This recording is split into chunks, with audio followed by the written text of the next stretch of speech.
Okay, Sprint8 for Centipede. Nope, engine. So this week was kind of a two steps forward, two steps back kind of week.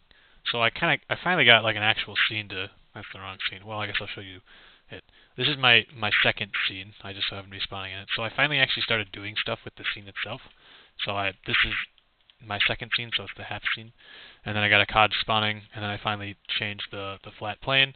As you can see, I also got the God camera working, which was very exciting.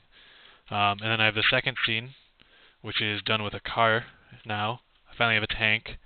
Uh, Trees are spawning with the collision.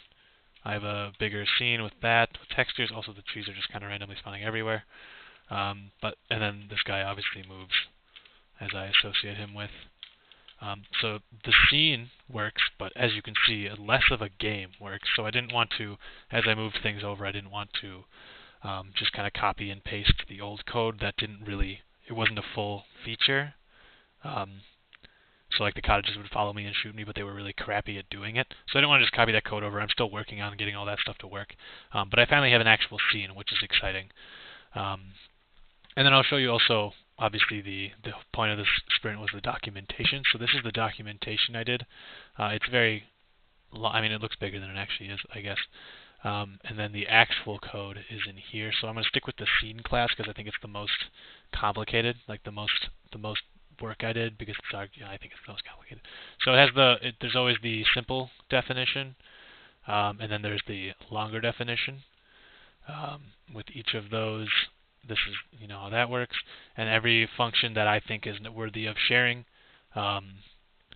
gets it gets the information it needs. And then when you click on one, it'll give you more information about this isn't something I did, but this is all the information that I set. It has the examples, as you said, as you recommended. I did this with obviously all the other. I did this with all the ubbles. Some of them are less interesting than others. So inputable, I think, is less interesting. It has similar ideas. Oh wait, this is my dark theme. I forgot about that. So now it's more legible for, I don't know. And yeah, all the information there is necessary, as you see in this. I didn't finish. I think almost every one of them is done. But I wasn't able to remove the ones that weren't documented for whatever reason. It's not working. But whatever, I can work on that more. What else is there to show? God camera. I think that's really it for this week, is the documentation and the God camera there, and then more of a scene. So yeah, I think that should be it for this week.